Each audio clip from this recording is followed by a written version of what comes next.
वासोंग 17 monster missile से America को डर क्यों लगता है? भारत के पास ऐसी सीक्रेट मिसाइल तक मौजूद है जिनकी तकनीक ना तो चीन जानता है और ना ही अमेरिका। अमेरिका को अब समझ में आ चुका है कि भारत के साथ हमें ऐसा नहीं करना चाहिए था।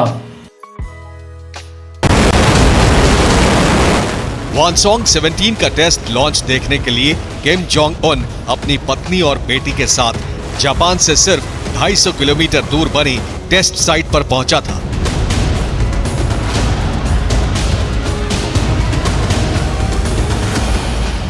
किम जोंग उन ने अमेरिका को डराने वाली इस मिसाइल के टेस्ट लॉन्च को मल्टी कैमरों से शूट करवाया और बाकायदा इसका वीडियो जारी करवाया।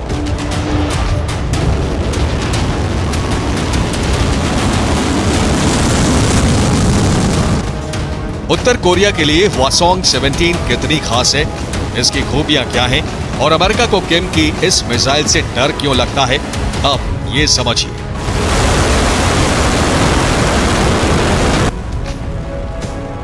पेंटागन ने किम की वासोंग 17 मिसाइल की खूबियों और क्षमताओं को देखते हुए इसे मॉन्स्टर मिसाइल का नाम दिया है। दिसंबर के आखिरी हफ्ते में हुए टेस्ट लॉन्च में वासोंग 17 मिसाइल 6000 किलोमीटर की ऊंचाई तक पहुंची थी और किम ने दावा किया कि 16000 किलोमीटर की रेंज वाली इस एटमी मिसाइल के टारगेट पर पूरा अमेरिका है। वासोंग 17 दुनिया की सबसे बड़ी लिक्विड फ्यूल वाली इंटरकॉन्टिनेंटल बैलिस्टिक मिसाइल है। ईंधन के साथ इसका वजन 80,000 और 1,10,000 किलोग्राम के बीच होने का दावा किया गया है। –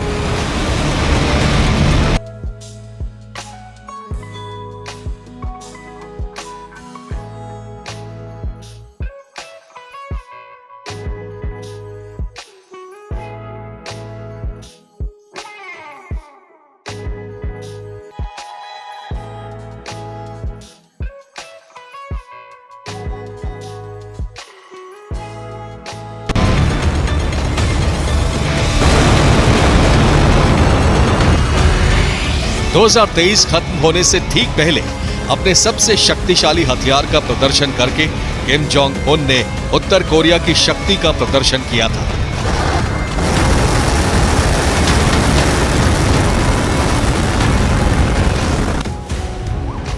इससे पहले उत्तर कोरिया की सबसे ऊंचाई तक जाने वाली मिसाइल वासोंग 15 थी।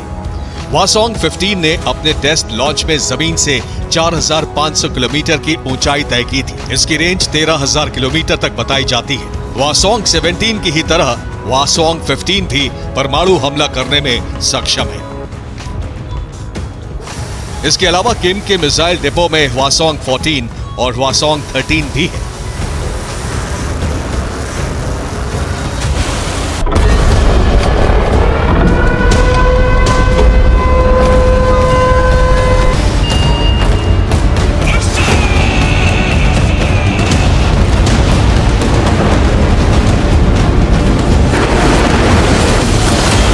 पूरी दुनिया में महायुद्ध का एक और मोर्चा खुल गया है। किम के देश उत्तर कोरिया ने दक्षिणी कोरिया पर 200 से ज्यादा गोले बरसाकर जंग को छेड़ दिया। अमेरिका और दक्षिणी कोरिया के युद्धाभ्यास और किम का मर्डर करने के कमांडो रिहर्सल ने किम का मूड खराब कर दिया है। अब एक तरफ किम जोंग की बैलिस्टिक मिसाइलें यूक्रेन में भी कहर बरसा रही है, तो दूसरी तरफ किम की तोपें दक्षिणी कोरिया पर कहर ढा रही हैं। किम ने वो हथियार भी निकाल लिए जो धरती पर सर्वनाश लेकर आएंगे। आप देखिए, किम का मूड खराब, धरती का सर्वनाश।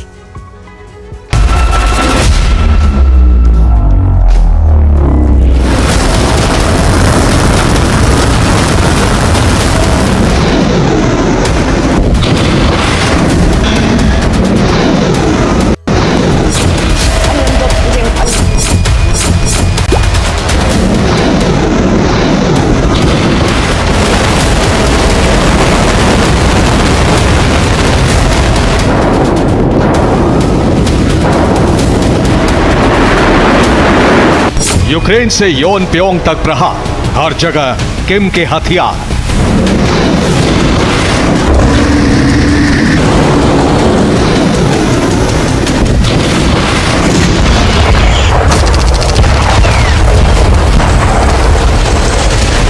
किम जोंग उन बेलगाम, एटम बम से इंतकाम।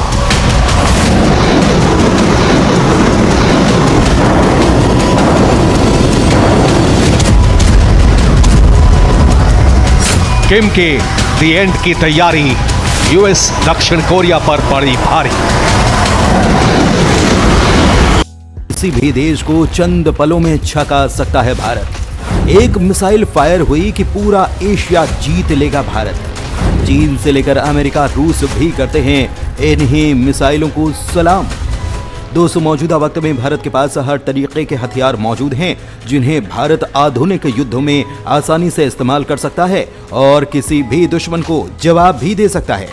रूस यूक्रेन युद्ध को ही ले लीजिए, वहां पर रूस लगातार यूक्रेन पर मिसाइलों से हमला कर रहा है, लेकिन यूक्रेन इस मामले में रूस से कमजोर देश है। उसके पास एक भी मिसाइल नहीं जो रूस को पीछे धकेल सके। लेकिन भारत के साथ ऐसा नहीं है। आप पाकिस्तान को तो छोड़िए, भारत चीन जो खुद को सुपर पावर कंट्री घोषित कर चुका है, उसे भी छका सकता है। भारत के पास ऐसी सीक्रेट मिसाइलें तक मौजूद हैं जिनकी तकनीक न तो चीन जानता है और न ही अमेरिका।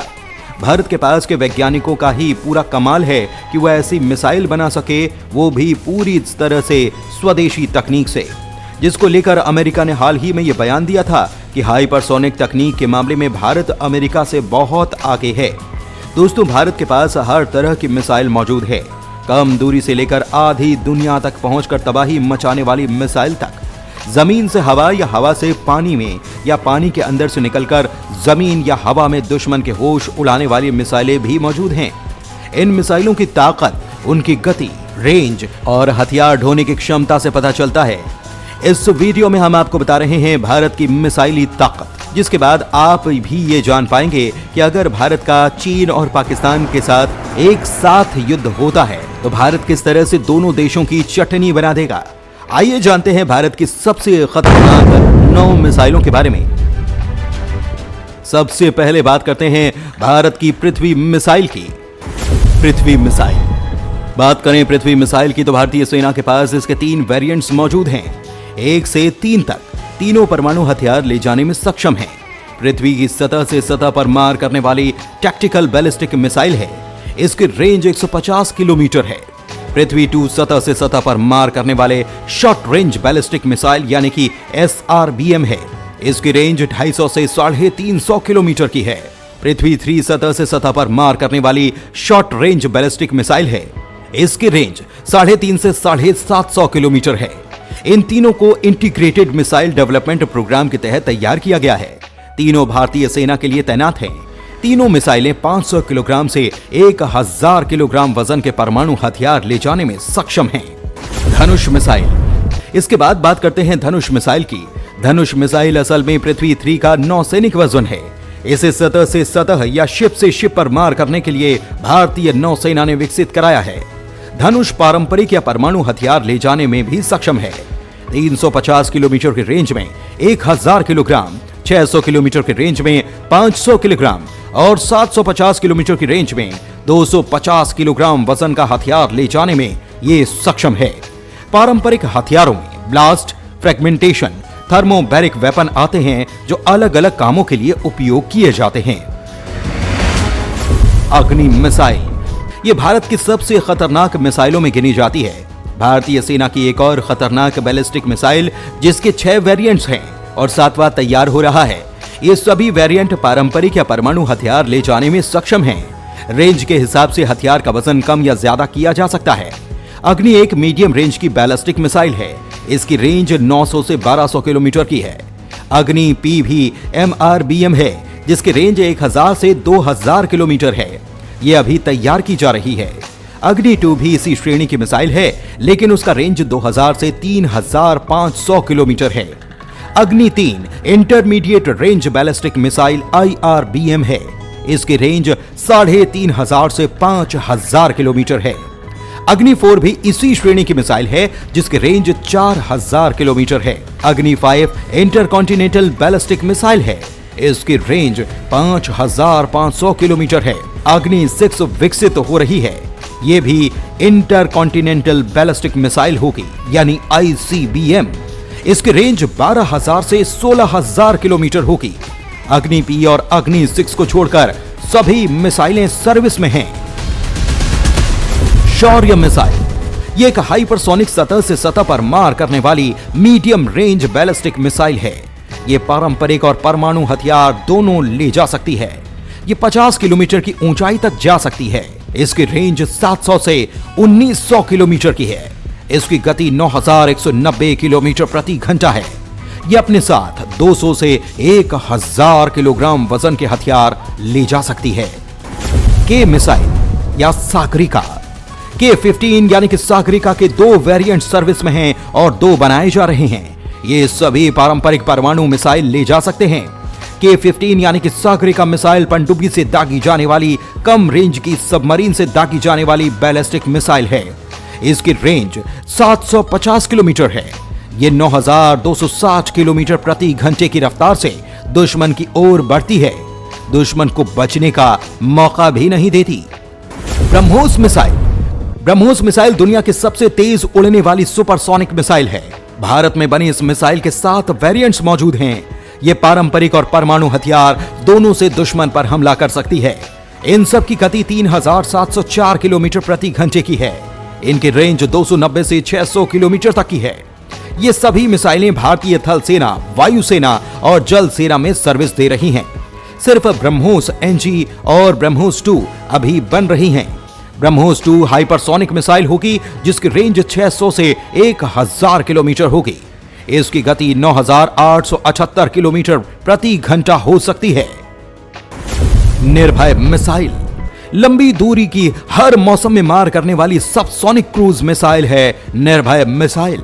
ये 200 से 300 किलोग्राम वजनी पारंपरिक और परमाणु हथियार ले जा सकती है। इसकी गति 864 से 1111 किलोमीटर प्रति घंटा तक जा सकती है। इसका उपयोग सतह से सतह पर मार करने के लिए किया जाता है। इसकी रेंज 1500 किलोमीटर तक की है। सूर्या मिसाइल सतह से सतह पर मार करने वाली इस मिसाइल को बनने की तो चर्चा है, लेकिन पुख्ता तौर पर कहीं जानकारी नहीं। ये एक अंतर महाद्वीपीय बैलिस्टिक मिसाइल होगी जिसकी रेंज 16000 किलोमीटर हो सकती है।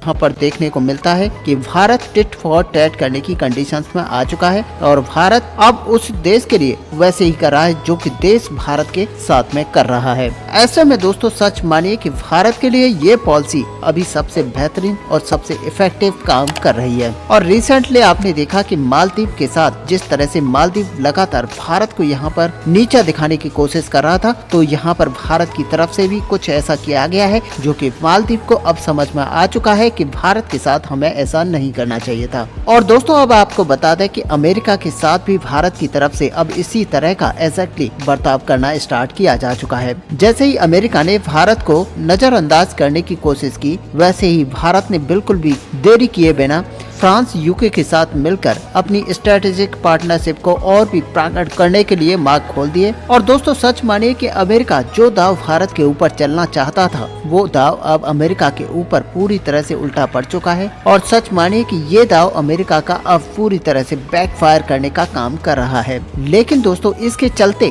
भारत के कार्यक्रम के अंदर थोड़ा सा लेट लतीफी जरूर देखी जा सकती है, लेकिन अमेरिका को भी इससे बहुत ही बड़ा नुकसान होना तय माना जा रहा है। और अब दोस्तों मान लीजिए कि भारत की इसी टेट फॉर टैट पॉलिसी की वजह से अमेरिका एक बार फिर से भारत के पास दौड़ा आया है। जी हाँ दोस्तों, कारण इस बार कोई ऐसा वैसा नहीं है, बल्कि बहुत ही बड़े कारण है। और आप इस आर्टिकल को अपनी स्क्रीन पर पढ़ सकते हैं कि यहाँ पर भारत और यूएस के बीच में जो बायलैटरल ट्रेड है वो $25 बिलियन के आंकड़े को पार कर चुका है, जो कि 2008 से पहले शून्य हुआ करता था। और इसी के साथ में दोस्तों भारत और यूएस के बीच में F414 इंजन को लेकर जो बातचीत चल रही है, इसके अंदर हम लगभग 500 की संख्या में यूएसए के द्वारा बनाए हुए इंजन को भारत के अंदर यूज करेंगे, जो कि तेजस मार्क 2, TEDBF और M का मार्क 1 के अंदर यूज किए जाएंगे। जो कि कल भी हमने यहाँ पर डिस्कस किया था कि किस तरह से भारत यहाँ पर इन फाइटर जेट्स के इंजन को यूज करने वाला है। और सच मानिए कि इन सारे फाइटर जेट इंजन की जो डील है वो करीब $4 बिलियन की होने वाली है। इसके अतिरिक्त यहाँ पर अगर देखा जाए तो यूएस भारत के साथ अगर अच्छे रिलेशंस मेंटेन करता है तो $3 बिलियन की MQ-9 को लेकर डील हो सकती है। इसके अलावा हम जो एयरक्राफ्ट कैरियर बना रहे हैं उसके लिए भी कई क्षेत्रों में यूएस के द्वारा कई पार्ट्स को परचेज किया जाएगा और इसके जरिए यूएस बहुत ही बड़ा फायदा भारत के जरिए उठा सकता है। ऐसे में दोस्तों पिछले कुछ समय में लगातार हमें ये देखने को मिल रहा है कि यूएसए भारत को नजरअंदाज कर रहा था और इसी का नतीजा यहाँ पर देखने को मिला कि भारत ने भी तत्काल पाला बदला और अब आपको बता दें कि यूएस की तरफ से एक बड़ी पलटी मारी गई है और भारत को अपना एक मजबूत एलाई घोषित कर दिया गया है। दरअसल दोस्तों यूएस की तरफ से भारत की साथ साझेदारी को यहाँ पर सबसे ज्यादा महत्वपूर्ण बताया गया है और ऐसे में दोस्तों यहाँ पर जो रिपोर्ट निकल कर आई है उसके अंदर ये भी बताया गया है कि भारत को और भी अधिक क्षमतावर बनाने के लिए संयुक्त रूप से प्रयास किए जाएंगे। और ये जो रिपोर्ट जारी की गई है ये अमेरिका के डिफेंस विभाग की तरफ से जारी की गई है और इसी रिपोर्ट के अनुसार अगर यहाँ पर अमेरिका की पॉलिसीज को देखा जाए तो अब अमेरिका की पॉलिसीज यहाँ पर काफी हद तक चेंज होने वाली हैं और क्योंकि अमेरिका की तरफ से यहाँ पर खुद कहा गया है कि एशिया में अगर सबसे बड़ा भागीदार यहाँ पर देखा जाए तो भारत है और भारत की सारी महत्वाकांक्षाओं को पूरा करने के लिए ये लोग प्रतिबद्ध रहेंगे। साथ ही डिफेंस को लेकर जो आधुनिकीकरण के कार्यक्रम है उन योजनाओं पर अब काम और भी ज्यादा तेजी के साथ किया जाएगा और सारा का सारा जो फोकस है वो दोनों देशों का इसी के ऊपर होगा। और अब दोस्तों यहाँ पर बताया गया है कि F414 इंजन की डील को लेकर बातचीत यहाँ पर की जा रही है। हालांकि अभी F414 इंजन को लेकर भारत और अमेरिका के बीच में समझौता साइन हो चुका है लेकिन किसी भी तरह की कोई ऑफिशियल डील साइन नहीं हुई है, यानी कि डील साइन होने के बाद में ही भारत के अंदर 80% टेक्नोलॉजी मिलेगी और भारत के अंदर लोकल मैन्युफैक्चरिंग की सुविधा शुरू कर दी जाएगी। अब दोस्तों यहाँ पर बताया जा रहा है कि अमेरिका की ये प्रायोरिटी रहेगी कि भारत के अंदर इन सारे कामों को जल्द से जल्द पूरा किया जाए।